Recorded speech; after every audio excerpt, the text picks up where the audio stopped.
The dinner table was set for 6, the roast was cooling, and the silence in the house was heavy enough to crush a man's chest. On the counter, a handwritten note sat next to a wedding ring, weighing more than the mortgage of the suburban Chicago home. It wasn't just a marriage ending, it was a demolition of a father's world, leaving him with 4 children who were still sleeping upstairs, unaware that their mother had just chosen a life of freedom over them. The air tasted of stale coffee and impending ruin, the kind of quiet that precedes a lifetime of noise. If you find yourself drawn to stories where the deepest scars eventually become the strongest armor, perhaps you should stay, because the real storm is just beginning. The sound of the zipper was louder than a gunshot in the quiet bedroom. It was a sharp, final zzzt that signaled the closing of a suitcase and, effectively, the closing of a life. James Caldwell stood in the doorway. Of the master bedroom, his tie loosened, the exhaustion of a 10-hour shift at the lab etched into the gray circles under his eyes. He watched his wife, Anna, smooth down the lapel of her beige trench coat. She looked impeccable. She always did. Even now, while she was dismantling their existence, not a hair was out of place. "You're not even going to wait until they wake up?" James asked. His voice was a low rasp, devoid of the anger he thought he should feel.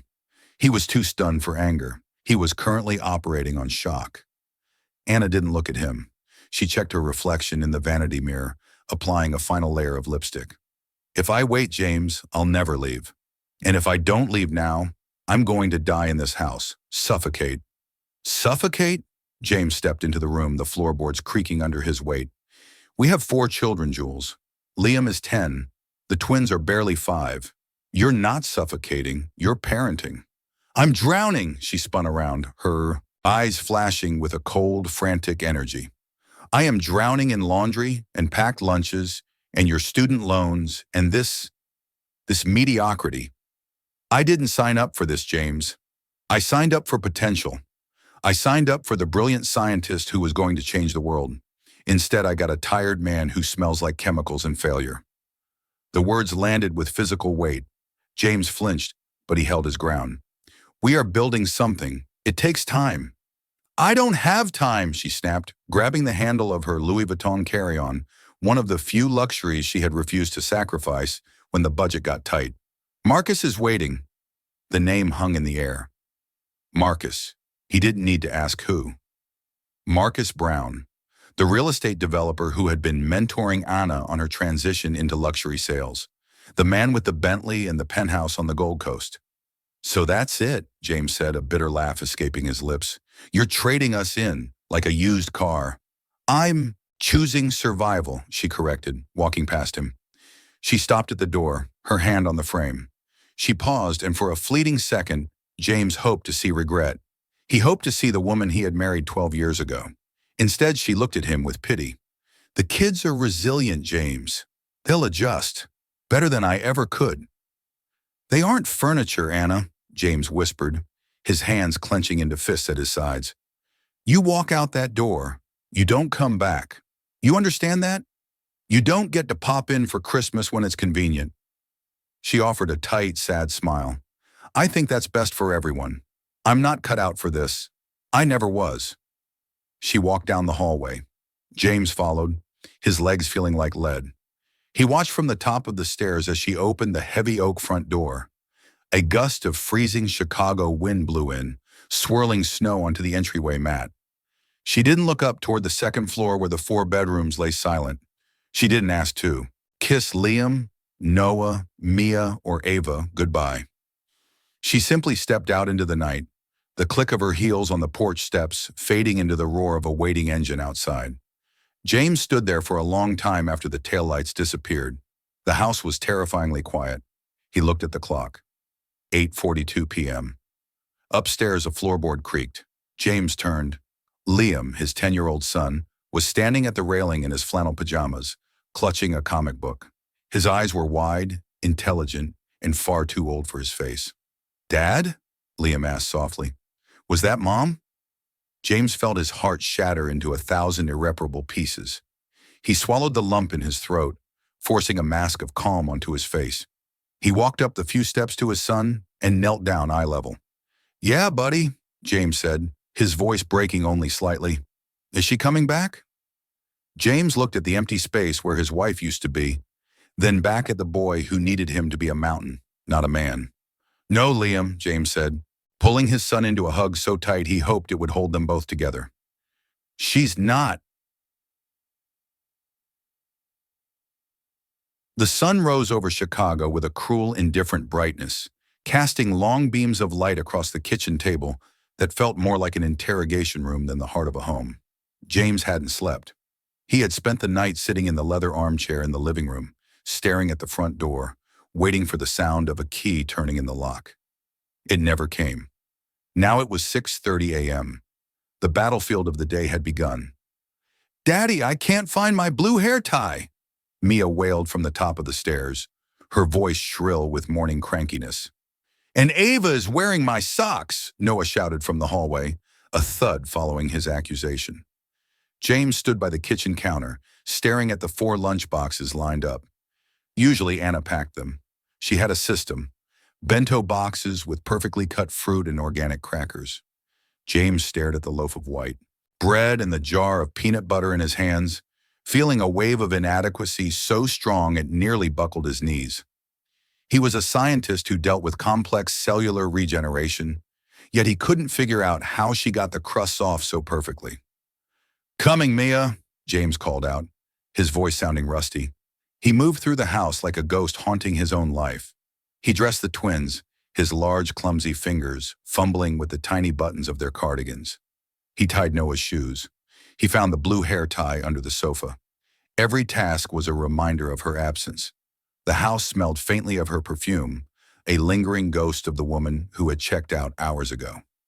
By 7:15 a.m., the 4 children were seated at the table, eating slightly burnt toast and lumpy oatmeal. The silence was heavy.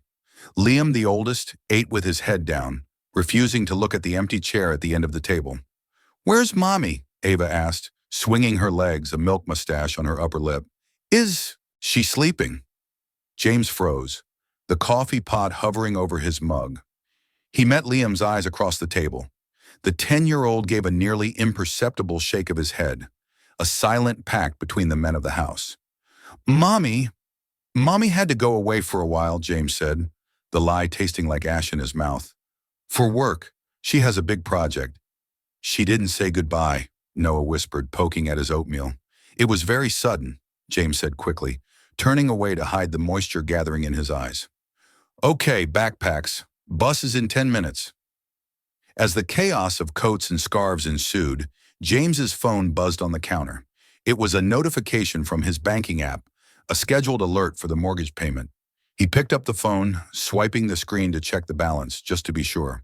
He needed to transfer funds from savings to checking to cover the house payment and the upcoming utility bills. He tapped the savings tab. The number 0.0 stared back at him.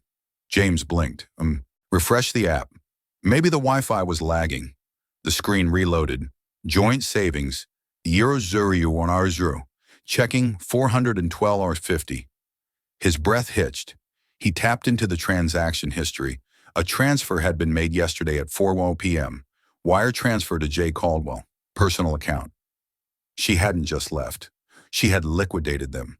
12 years of savings, the emergency fund, the money for the kids' braces, the rainy day cushion, gone. Dad, the bus, Liam yelled from the door. James looked up, the phone trembling in his hand. The room tilted slightly. The mortgage was due in 3 days.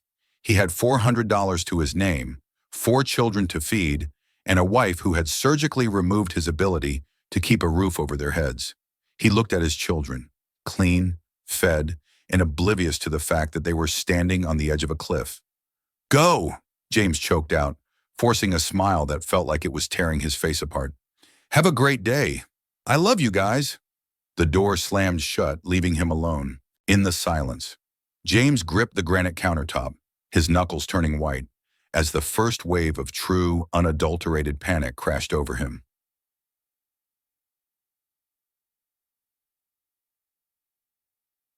Six months of winter seemed to have settled permanently inside the Caldwell house. The spring thaw had arrived in Chicago, turning the snow to gray slush, but inside, The air remained frozen with anxiety. James sat on a stool in the converted garage, his sanctuary turned storage unit. The concrete floor was cold through his socks. Around him, the hum of the deep freezer and the flickering fluorescent light were the only sounds. On the workbench lay the components of his life's work: a high-grade centrifuge, a scanning microscope, and stacks of notebooks filled with formulas for synthetic tissue regeneration. Next to the microscope sat a cardboard box marked "Sell." He rubbed his face, feeling the rough stubble. The bank had called 3 times this week. The voice on the other end was always polite, always firm, and always asking for money he didn't have. Anna's exit tax had left a crater he couldn't fill on a junior researcher's salary, and the extra shifts at the university lab weren't cutting it. He had a job offer on the table, a foreman position at a chemical processing plant in Indiana. It was grueling, mindless work, but it paid 40% more than his research grant. It would save the house. It would kill his soul. He reached for the heavy microscope. His hands shook slightly. "You're putting it in the wrong box." James jumped, nearly dropping the lens. He spun around to find Liam standing in the doorway of the garage. The boy had grown in the last 6 months, his shoulders broadening, his eyes losing the soft roundness of childhood. He wore a t-shirt that was slightly too small. James made a mental note to check the budget for new clothes, then remembered there was no budget. "Hey, bud," James said, his voice thick. "I didn't hear you come in." Liam stepped into the garage, ignoring the cold. He looked at the box marked "Sell," then at the equipment. He didn't look like a child. He looked like a weary partner. "You're selling the scope. Why?" "We need the cash, Liam," James sighed, slumping on the stool. "The mortgage, it's complicated. I'm thinking about taking that job at the plant. It's better money. I can be home by 6 every night." "But you hate that kind of work," Liam said flatly. "You said it's for people who stopped asking questions." "Sometimes asking questions doesn't pay for the heating bill," James snapped, then immediately regretted the sharpness in his tone. "I'm sorry. I'm trying to do what's right for us, for you and Noah and the girls." Liam walked over to the workbench. He ran a finger along the spine of one of James's research journals. "Mom left because she said you were dreaming," Liam said. The mention of her was rare, and it always sucked the oxygen out of the room. "She said you were chasing something that wasn't real." James looked down at his hands. Maybe she was right. "If you sell this," Liam said, turning to face his father, his eyes fierce and unblinking, "then she is right. You prove her right." James stared at his son. The boy's jaw was set in a stubborn line that mirrored his own. "I can help with Noah and the twins," Liam continued, his voice gaining strength. "I can make the lunches. I can learn to do the laundry better so the whites don't turn pink. We don't need new sneakers. We don't need pizza nights. But we need you to do this." He tapped the notebook. "Because if you stop, then everything fell apart for nothing." The silence in the garage stretched, heavy and profound. James looked at the box, then at the microscope, and finally at his son. He saw the fear behind Liam's bravery, the fear that their suffering had no purpose. James stood up. He felt a surge of something hot and painful in his chest, something that felt like combustion. He reached out and closed the cardboard box flaps. "You're not selling it?" Liam asked. "No," James said. He picked up the box and shoved it under the workbench, out of sight. "No, I'm not. We're going to be broke, Liam. We're going to be tired. It's going to be really hard." "I don't care," Liam said. James placed a hand on his son's shoulder, squeezing tight. "Go inside and start the homework. I've got work to do."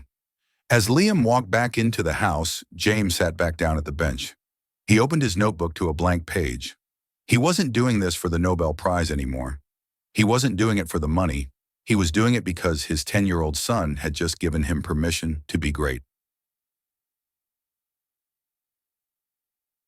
3 years had turned the Caldwell garage into a fortress of solitude and science. The smell of gasoline and oil had been replaced by the sterile, sharp scent of ozone and isopropyl alcohol. It was 3 a.m. on a Tuesday, and the only light in the suburb came from the monitors glowing against James's tired face. He rubbed his eyes, the grit of sleep deprivation feeling like sand under his eyelids. On the workbench, amidst the tangle of wires and Petri dishes, lay a copy of Chicago Social magazine. Mia, now 8, had brought it home from a friend's house, innocent of the damage it could inflict. James shouldn't have looked, but he had. Page 42. The Gold Coast's golden couple. There she was, Anna. She was wearing a silver gown that likely cost more than James's car. She was holding a champagne flute, laughing at something Marcus Brown was whispering in her ear. The caption read, Anna Brown on the art of reinvention and finding true happiness. She looked younger than she had 3 years ago. The stress lines were gone, smoothed away by money and the absence of 4 children who needed homework help, band practice rides, and emotional support. She hadn't called for the twins' 8th birthday last week. A generic card with no check had arrived 3 days late. Reinvention, James muttered, the word tasting like bile. He turned his chair away from the magazine and back to the incubator. Inside, sample 89B was undergoing a critical bonding phase. For 3 years, he had been trying to get synthetic polymers to mimic the elasticity of human skin without being rejected by organic cells. Every attempt had failed. The matrix always collapsed after 4 hours. He watched the timer on the digital display. 03:59:50. 10 seconds until the usual collapse. James held his breath. The house above him was silent. Liam, now a towering 13-year-old, was asleep. Noah, 11, and the girls were safe. They were the reason he was still sitting here instead of sleeping. They were the reason he wore shirts with frayed collars so they could have soccer cleats. 04, Ray, Cho. He leaned in, his nose inches from the glass. Usually the solution would turn cloudy right now, a sign of cellular rejection. 0,4-dustiphenine, the liquid, remained perfectly clear.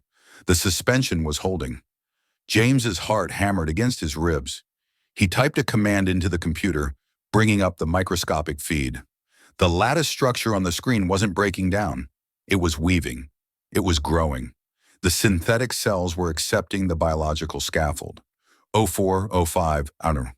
My God, he whispered. He didn't cheer. He didn't shout. The feeling wasn't excitement. It was a relief so profound it felt like physical pain leaving his body. He slumped back in his chair, the wheels rolling slightly on the concrete floor. He looked back at the magazine, at Anna's perfect airbrush smile. She had left him because she thought he was a dead end. She had bet against him. James picked up the magazine and dropped it into the waste bin, right on top of a pile of failed experiments. He stood up and walked to the door leading into the house. He needed to check on them. He walked softly up the stairs, peering into the rooms. He saw Liam's lanky frame sprawled across the bed, Noah's chaotic pile of blankets, and the twins sleeping soundly in their bunk beds. They didn't know it yet. They didn't know that the clear liquid in the garage below was about to change everything. They didn't know that their father had just solved a puzzle that major pharmaceutical companies had been failing at for a decade. James leaned against the doorframe of the girls' room, listening to the rhythm of their breathing. He wasn't the man who smelled like failure anymore. He was the man who had just reinvented the future, and he had done it without her. The boardroom on the 45th floor of the Willis Tower offered a panoramic view of Lake Michigan, a vast expanse of blue that seemed a world away from the cramped garage in the suburbs. James sat at the mahogany table, his hands clasped in front of him to hide a slight tremor. He was wearing a best suit, but it was 3 years old, and he was acutely aware that the cuffs were fraying. Across from him sat Robert Vance, a venture capitalist known for eating startups for breakfast. Vance was flipping through the dossier on Caldwell Helix, the name James had hastily trademarked the night after the breakthrough. Synthetic tissue regeneration with 0 rejection rate, Vance murmured, not looking up. It sounds like science fiction, Mr. Caldwell, or alchemy. It's biology, James said, his voice steady, and it works. You saw the data. You saw the prototype. Vance closed the folder. He took off his glasses and looked at James. The silence stretched, tense and thick. James thought of the foreclosure notices he had hidden in the bottom drawer of his desk. He thought of Liam wearing sneakers with holes in the toes because he refused to ask for new ones. He thought of the twins sharing a single happy meal because they weren't that hungry. I did see the data, Vance said finally, and I had my independent team verify it. He slid a wild piece of paper across the table. It was a term sheet. James looked at the number at the bottom. It was a seed investment, $5 million. The heir left the room. $5 million. It was enough to pay off the mortgage 10 times over. It was enough for college funds. It was enough to buy freedom. There is a condition, Vance said, tapping the paper. We want you to move the operation to a proper facility. No more garage. We want a CEO. You stick to the science. James picked up the pen. I'll hire a CEO eventually. But right now, I run it. And I don't work weekends. My weekends are for my kids. Vance raised an eyebrow. This is a billion-dollar industry, Caldwell. You don't get weekends. Then keep your money, James said, starting to push the paper back. I lost my marriage to this work. I won't lose my children to it. Vance stared at him, surprised by the steel in the eyes of the man in the fraying suit. A slow smile spread across the investor's face. Integrity, Vance said. Rare. All right, James, run it your way. Just make me money. James signed. An hour later, he walked out of the building. The wind on Wacker Drive hit him, but for the first time in 4 years, it didn't feel cold. It felt fresh. He drove the beat-up sedan home, the engine rattling. When he pulled into the driveway, the house looked the same. Shingles missing, lawn overgrown. But it looked different to him. It was no longer a prison of debt. It was safe. He opened the front door. The smell of burning pasta greeted him. Dad! Ava, now 9, ran into the hallway. Noah tried to cook dinner, and he melted the spoon. James walked into the kitchen. Smoke hung in the air. Noah was frantically waving a towel. Liam was scraping charred remains off the stove. They froze when they saw him. They knew where he had been. They knew what today was. Liam put the spatula down. Did they like it? James looked at his 4 children. They were ragged, tired, and growing up too fast. In the shadow of his struggle, he loosened his tie and threw it on the counter. They loved it, James said softly. Pack your bags, guys. We're going to have a really good dinner tonight, at a restaurant, with waiters. Can we get appetizers? Mia asked, her eyes widening. You can get anything you want, James said, his voice choking up. You can get everything. Liam didn't cheer. He just walked over and leaned his forehead against James's shoulder. It was a gesture of relief so heavy it nearly knocked James over. They had climbed out of the pit. They were standing on solid ground, and the dirt was finally off their hands. The silence in the penthouse on the 42nd floor was different from the silence in the suburban bungalow she had left 7 years ago. That silence had been heavy with unspoken resentments and the smell of diapers. This silence was expensive. It smelled of lilies and chilled Pinot Grigio. Anna Brown sat on her Italian leather sofa. The city lights of Chicago sprawled out beneath her like a jeweled carpet. She was 42 now. Her skin was still taut, thanks to a regimen of fillers and peels that cost more than a Honda Civic, but her eyes held a restless, hungry quality. She looked at her phone. No messages from Marcus. He was closing a deal in New York. That was the official story. But Anna had seen the credit card statement on the counter this morning before the housekeeper filed it away. A charge for a bracelet at Cartier in Manhattan. She hadn't received a bracelet. She took a long sip of wine, the liquid cool and tart. She told herself it didn't matter. This was the deal she had made. She had traded affection for security, chaos for order. She wasn't drowning in laundry anymore. She was free. But freedom, she was discovering, was incredibly boring. On a whim, born of wine and wounded vanity, she opened the browser on her tablet. Her fingers hovered over the keyboard for a moment. Before typing the name she hadn't spoken aloud in years, James Caldwell, she expected to see nothing. Or perhaps an obituary or a mugshot. The search results loaded. There were a few academic citations, boring, dense articles with titles like Polymer Scaffolds and Reconstructive Surgery. There was a LinkedIn profile with no photo and fewer than 50 connections. No Facebook, no Instagram, no pictures of vacations in the Hamptons or galas in Aspen. Anna let out a breath she didn't know she was holding, a small, cruel smile touching her lips. Still a ghost, she whispered. She clicked on one of the search results, a faculty directory for the university he used to work for. It listed him as a former associate researcher. Former. He quit, she surmised, shaking her head. Or he got fired. She imagined him still living in that drafty house, probably renting out rooms to make ends meet. The children would be teenagers now. Liam would be 14, 15. She tried to picture his face, but the image was blurry, overlaid by the years of deliberate forgetting.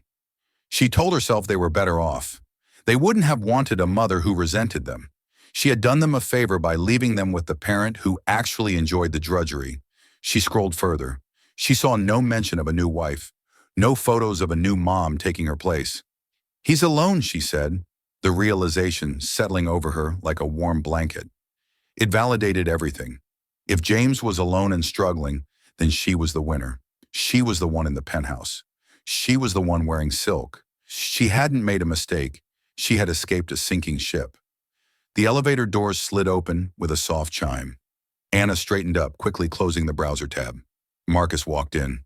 He looked tired, smelling of airplane air and someone else's perfume, something floral and cheap.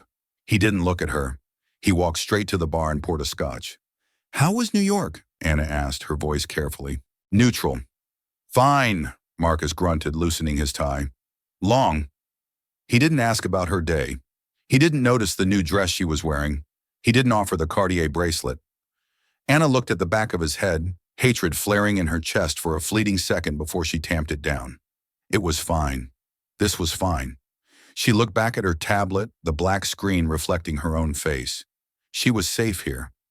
Out there, in the suburbs, James was likely heating up a microwave dinner for 4 resentful teenagers, drowning in his own mediocrity. "Poor James," she murmured, taking another sip of wine. She had no idea that at that exact moment, 20 miles north, James was signing off on the blueprints for a new $40 million research campus. While Dr. Eleanor Ross laughed at a joke he made, her hand resting comfortably, intimately on his arm. The television in the corner of the expansive living room was muted, but the Chiron crawling across the bottom of the screen screamed in bright green letters, "Caldwell Helix, CHLX. Opens at $45 and soars to $82 and market cap hits 4B. James Caldwell stood by the kitchen island, chopping bell peppers. He was wearing a faded college t-shirt and jeans, a stark contrast to the man currently being analyzed by financial pundits on the screen. According to the scrolling text, he was now one of the wealthiest men in Illinois. According to his sink, he was still the guy who had to wash the vegetables for taco night. "Dad, turn it off," Liam said, walking into the room. At 20, Liam was a splitting image of James, studying architecture at Cornell, but home for the summer. "It's weird seeing your face next to the word billionaire. You look constipated in that photo." "I was nervous," James laughed, sliding the peppers into a bowl. "And you're right, it's noise. Turn it off." The screen went black, restoring peace to the Lake Forest estate. It was a beautiful home, purchased 2 years ago, spacious, filled with light, and surrounded by trees. It was the kind of home Anna had always wanted, filled with the laughter she had walked away from. The front door opened, and a whirlwind of noise entered. Noah, 18 and built like a linebacker, walked in carrying 3 bags of groceries, flanked by the 15-year-old twins, Mia and Ava. Trailing behind them, carrying a dessert box, was Dr. Eleanor Ross. Eleanor was 40, with laugh lines around her eyes and a warmth that could thaw the coldest Chicago winter. She was the head of pediatrics at the hospital where James's foundation funded research. She wasn't glamorous in the way Anna was. She didn't wear heels to dinner or worry about her angles. She was real. "I brought cannoli," Eleanor announced, setting the box down. "And I heard the stock market didn't crash, so I assume I don't have to pay for dinner?" "You never pay for dinner," Noah joked, grabbing a bottle of water. "Dad says your company is payment enough." James felt a flush creep up his neck. He looked at Elena, and she smiled, a genuine, knowing smile that made his chest ache in a good way. "Congratulations, James," she said softly, walking over to him. She placed a hand on his arm. It was a simple touch, but it grounded him more than the bank account ever could. "How does it feel?" "Surreal," he admitted. "I'm just glad the college funds are secure." "The college funds were secure 3 years ago," she teased. Now you're just securing the college funds for your great-grandchildren. The dinner was loud and chaotic, exactly how James liked it. There was no stiff silence, no fear of saying the wrong thing. They argued about movies, teased Noah about his prom date, and debated the merits of deep dish pizza versus thin crust. Throughout the meal, James watched Elena interact with the girls. Mia was telling a long, winding story about her soccer coach, and instead of checking her phone or looking bored, Elena was leaning in, asking questions, genuinely invested. She wasn't trying to be their mother. They had a mother, even if she was absent. Elena was simply present. She was a steady force who loved them, not because they were the heirs to a biotech fortune, but because they were good kids. As the evening wound down and the kids dispersed to their rooms or the media lounge, James walked Elena to her car. The night air was crisp, the crickets chirping in the manicured hedges. "They love you, you know," James said, leaning against her car door. "I love them," Elena replied simply. She looked up at him, her expression serious. "You did good, James. You built a fortress around them, but you didn't make them hard. That's rare." "I had help," he said. "Lately." Elena reached out and adjusted his collar. "I'm not going anywhere, James. The money doesn't scare me, and the past doesn't scare me." James looked at the woman standing in the moonlight. For 10 years, he had been a soldier in a war for survival. He realized finally that the war was over. He could put down the armor. "I know," he whispered. He leaned in and kissed her. It wasn't a desperate kiss or a hungry one. It was a promise. Up in the window of the second floor, the twins watched, grinning. The circle was expanding, not breaking. The invitation was printed on heavy cream-colored cardstock with gold leaf lettering that shimmered under the chandelier of Anna's walk-in closet. It weighed physically heavy in her hand, but the financial weight was far greater. The inaugural Caldwell Helix Charity Gala. Ticket price, $5,000 per plate. Anna stared at the credit card receipt on her vanity. It had been declined twice before finally going through on a card she kept hidden from Marcus. A card that was now maxed out. Things with Marcus had disintegrated from tense to hostile. The penthouse was no longer a home. It was a Cold War zone where they avoided eye contact in the hallways. His real estate empire was over-leveraged, and her commission checks were drying up as her network of friends slowly realized she was no longer the it girl. She needed a lifeline. She needed a new client, a new investor, or perhaps, though she dared not whisper it too loud, a new husband. Her eyes drifted back to the invitation. Caldwell Helix. She traced the name Caldwell with a manicured fingernail. For a brief, terrifying second, a memory flashed. James in his stained lab coat, babbling about polymers. She paused, her heart skipping a beat. Then she let out a sharp, scoffing laugh. "Impossible," she said aloud to the empty room. James Caldwell was a man who clipped coupons and drove a 10-year-old sedan. He was a man who let his wife walk out because he couldn't afford to keep her. The idea that her James, the man she had discarded like an outdated accessory, could be the force behind the city's biggest biotech conglomerate was laughable. Caldwell was a common name. There were thousands of Caldwells. This CEO was probably some old money heir from the East Coast, not the exhausted father of 4 she had left in the suburbs. Reassured by her own arrogance, Anna turned to the mirror. She was 44. The years had been kind, but only because she had paid them to be. She sucked in her stomach and zipped up the emerald green gown. It was vintage, daringly low cut, designed to draw eyes. She applied her lipstick with surgical precision, masking the slight downturn of her mouth that had appeared over the last miserable year. "You are Anna Brown," she whispered to her reflection. "You are a survivor." She wasn't going to this gala to celebrate a scientific breakthrough. She was going to hunt. She needed to remind Chicago that she was still beautiful, still relevant, and still available to the highest bidder. Downstairs, the Uber Black waited. Marcus wasn't coming. He had laughed when she mentioned the ticket price, telling her she was delusional to spend money. They didn't have on a room full of nerds. Let him laugh, she thought, as she stepped into the cold November night. The same time of year she had left James 12 years ago. The wind bit at her exposed shoulders, a ghostly reminder of that night, but she ignored it. The car glided toward the loop, eventually pulling up to the Palmer House Hilton. The scene was chaotic and glamorous. Paparazzi flashes popped like lightning. Limousines were lined up 3 deep. Security was tight. Anna stepped out, her chin high. She handed her invitation to the doorman. "Welcome to the gala, Mrs. Brown," the young man said, scanning the QR code. She swept past him into the grand ballroom.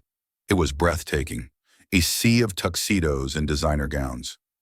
The centerpiece of the room was a massive holographic display of a double helix spinning slowly in midair. She grabbed a glass of champagne from a passing tray and scanned the room looking for targets. She saw the mayor. She saw tech billionaires. She saw the elite she felt she belonged with. She didn't see the 4 young adults standing near the stage watching the entrance. She didn't see the tall, broad-shouldered man in the bespoke tuxedo standing with his back to her, talking to a beautiful woman in a red dress. Anna took a sip of champagne, the bubbles dancing on her tongue. She felt a thrill of anticipation. She was safe here. She was anonymous in her glamour.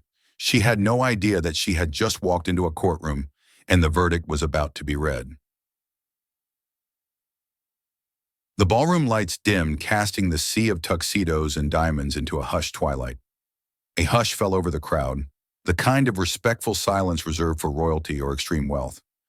Anna was in the middle of charming a silver-haired investment banker named Charles, but as the spotlight cut through the darkness to illuminate the center stage, Charles turned away from her, his attention fully commanded by the event.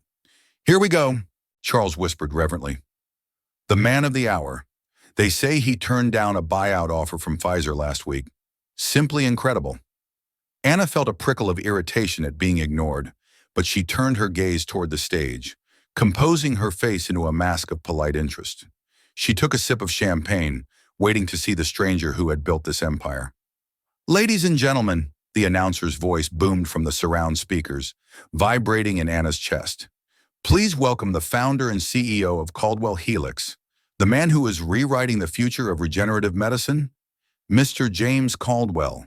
Anna's glass stopped halfway to her lips. The curtain parted. A man walked into the harsh glare of the spotlight. He was tall. He wore a tuxedo that fit him with the kind of precision that only Italian tailors could achieve. His hair was silver at the temples, giving him a distinguished, commanding air. He walked with a confident, easy stride, not the shuffle of the exhausted, debt-ridden researcher she remembered, but the stride of a titan. Anna blinked. The room seemed to tilt. The champagne in her stomach turned to acid. It was James, but it wasn't her James. This wasn't the man who smelled like bleach and desperation. This wasn't the man she had left crying in a hallway. This man radiated power. His jawline was sharper, his eyes clearer. He looked magnificent. "No," she breathed, the word getting lost in the thunderous applause that erupted around her. "It's not possible." She took a step back, bumping into a waiter, but she didn't apologize. She couldn't take her eyes off him. James raised a hand, and the room went silent instantly. He smiled, a charismatic, genuine smile that she hadn't seen in 15 years. "Thank you," James said, his voice deep and steady, amplified across the hall. 12 years ago, I started this company in a garage with no heat, a microscope I almost sold for rent money, and a singular motivation." Anna felt the blood drain from her face. 12 years ago. The timeline matched exactly. The winter she left. "I was told," James continued, scanning the crowd, "that I was a dreamer, that I was wasting my time, that I should choose a safer path." He paused, and for a terrifying second, Anna felt as though his gaze swept over the crowd and landed directly on her. She shrank back into the shadows of a pillar, her heart hammering against her ribs like a trapped bird. "But I had 4 reasons to keep going," James said, his voice softening with affection. 4 reasons who needed me to be more than I was." He gestured to the side of the stage. "I'd like to introduce the heart of this family, my children."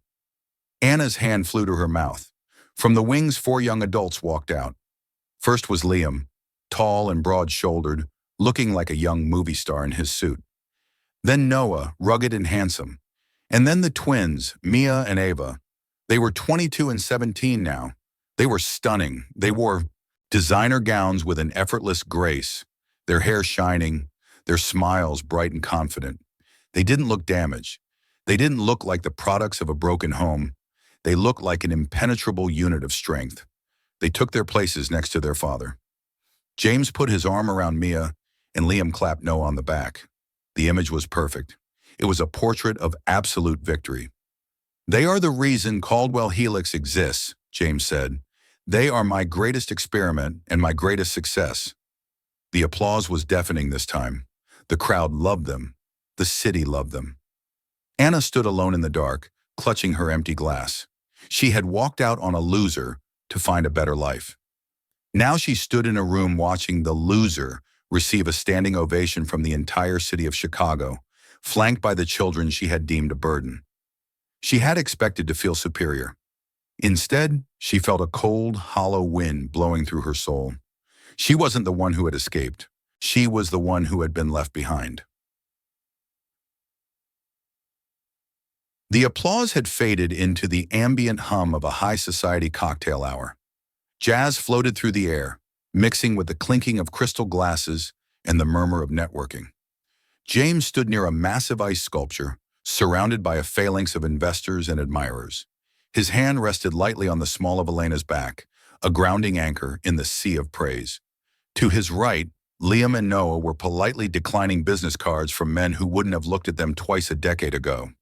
The twins, Mia and Ava, were laughing at something Elena had whispered, their heads thrown back in genuine joy.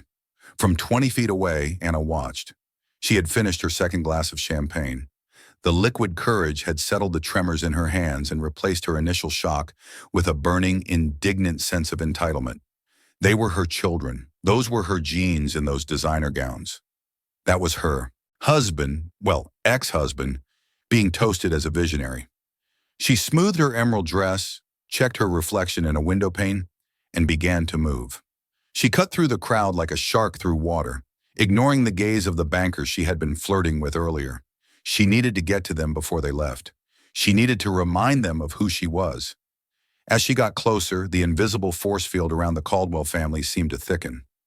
People gave them space, respectful of their moment. Anna didn't respect the space. She stepped right through it. "James," she said. Her voice wasn't loud, but it possessed a specific pitch that cut through the ambient noise like a knife.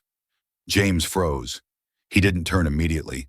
The smile on his face didn't drop so much as it simply evaporated, leaving behind a blank, unreadable mask. Beside him, Elena stiffened, her eyes darting to James's face. Slowly, James turned. For the first time in 12 years, they were face to face. Anna smiled, a practiced, trembling smile intended to evoke sympathy. "You were incredible up there." "Truly." James looked at her. He looked at the lines around her eyes, the desperation clinging to her like cheap cologne. He didn't look angry. He looked at her the way a scientist looks at a specimen under a slide, with clinical detachment. "Anna," James acknowledged, his voice flat, "I didn't know you were on the guest list." I had to come," she stammered, pivoting her gaze to the children. She took a step toward the twins. "Mia, Ava, my God, look at you!" The reaction was instantaneous and brutal. Mia and Ava didn't smile. They didn't cry. They simultaneously took one synchronized step backward, putting their shoulders together, a defensive wall they had perfected in childhood. "Hello, Anna," Mia said. Her voice was ice. She didn't say Mom. Anna flinched as if slapped, but she recovered quickly. She turned her charm on the boys. "Liam, Noah, you're so handsome. You look just like your father." Liam, now towering over her, looked down with eyes that held none of the 10-year-old boy's confusion. He held a glass of sparkling water, his knuckles white against the glass. "We're busy, Anna." "Busy?" She let out a breathy, incredulous laugh, reaching out as if to touch Liam's arm.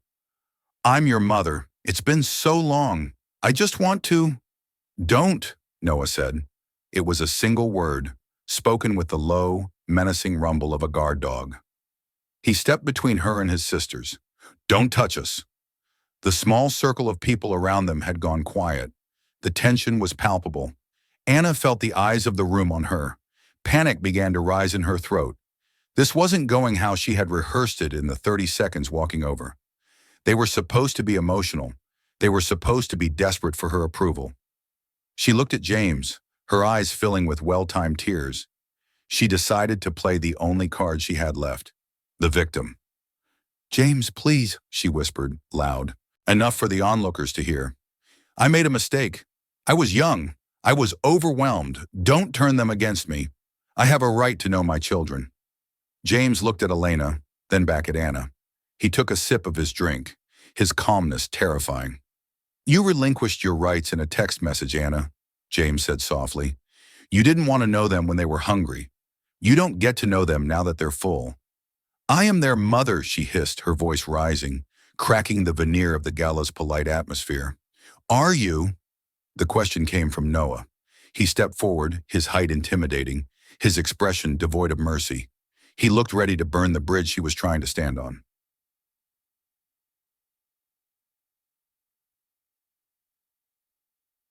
The jazz band, sensing the shift in the room's atmosphere, trailed off into an awkward silence. The clinking of silverware ceased. All eyes in the grand ballroom were fixed on the small, tense circle near the ice sculpture. Anna stood her ground, though her confidence was fracturing like thin ice. She looked up at Noah, her second son, searching for the little boy who used to cling to her leg when it thundered. She didn't find him. Instead, she found a man with eyes as hard as flint.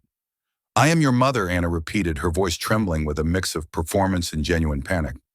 "You can't change biology, Noah. I gave you life." Noah took a step closer. He didn't raise his voice. He didn't need to. In the cavernous silence of the hall, his baritone carried to every nearby table. "You gave us biology," Noah corrected, his tone clinically detached. "You didn't give us life. Dad gave us life. Dad gave us food when there was no money. Dad gave us heat when the furnace broke. Dad gave us a future." "I was overwhelmed," Anna cried out, tears spilling onto her emerald gown. "I was 22. I didn't know how to handle 4 children and a husband who was a failure." A collective gasp rippled through the onlookers. The "wa-ar" insult hung in the air, ugly and raw. James moved a step forward, his protective instinct flaring, but Liam put a hand on his father's chest, holding him back. "Let him finish," Liam's eyes said. "This is our fight." Noah didn't flinch at the insult to his father. He actually smiled, a cold, humorless expression that sent a shiver down Anna's spine. "A failure?" Noah repeated softly. "You left a man because he was building a foundation, and you were too impatient to wait for the cement to dry. You didn't leave because he was failing. You left because you were selfish." "You don't understand," Anna sobbed, reaching for Mia's hand. Mia recoiled as if burned, tucking her hand into the crook of Elena's arm. The rejection was physical, visceral, and absolute. Noah continued, his voice dropping an octave, becoming intimate and terrifying. "Do you remember the night you left? Because we do. I was 8. Liam was 10. We sat by the window for 3 days waiting for your car. We thought you went to the store. We thought you got lost." Anna went pale. "Noah, stop." "We stopped waiting, Anna," Noah said, using her first name like a weapon. "We stopped waiting about the time Dad sold his own blood plasma to buy us winter coats. We stopped waiting when we realized the only person in the world who would die for us was the man you just called a failure." He gestured to the room, to the opulence, to the success that surrounded them. "You're here now because you see the cameras," Noah said, his gaze sweeping over her designer dress with disdain. "You see the stock price. You see the gala. You want a return on an investment you sold 12 years ago." He leaned in, his face inches from hers. "But you don't have shares in this family anymore. You cashed out. You're not a mother. You're just a woman we used to know." The words landed with the force of a physical blow. Anna staggered back, her heel catching on the carpet. She looked around the room for support, for someone to take her side, to tell these ungrateful children they were wrong. But the crowd stared back at her with stony judgment. The elite of Chicago, who prized loyalty and legacy above all else, looked at her with disgust. She wasn't the victim. She was the villain who had abandoned the hero. Anna looked at James one last time. He stood tall, his arm around the woman who had actually raised her daughters, his face calm and resolved. He didn't look at her with hate. He looked at her with nothing. And that was the final, Stunning blow. Hate implies passion. Indifference implies she no longer existed. Please leave, Noah said, stepping back to join his family. You're ruining the party. Two security guards in dark suits materialized at Anna's elbows. They didn't touch her. They didn't need to. But their presence was a physical wall, guiding her away from the warmth of the gala. This way, ma'am, one of them murmured, his voice professional and utterly indifferent to her tears. Anna didn't fight. The fight had been knocked out of her by her son's words. She allowed herself to be shepherded through the parting crowd, feeling the weight of 100 stares burning into her back. The murmurs of the elite followed her, a chorus of judgment that stung more than the cold air waiting outside. They reached the heavy brass doors of the Palmer house. The guard pushed one open, and the wind of the windy city rushed in to greet her, a sharp, biting gust that smelled of exhaust and winter. "Have a good evening, ma'am," the guard said, the door clicking shut behind her with a finality that echoed in her bones. Anna stood on the sidewalk under the awning. The street was bustling with taxis and pedestrians, life moving on without pausing for her heartbreak. She shivered, wrapping her arms around her bare shoulders. The vintage emerald gown, so stunning in the mirror an hour ago, now felt like a costume for a play that had been canceled. She fumbled for her phone. She dialed Marcus. "The number you have reached is not available." She lowered the phone.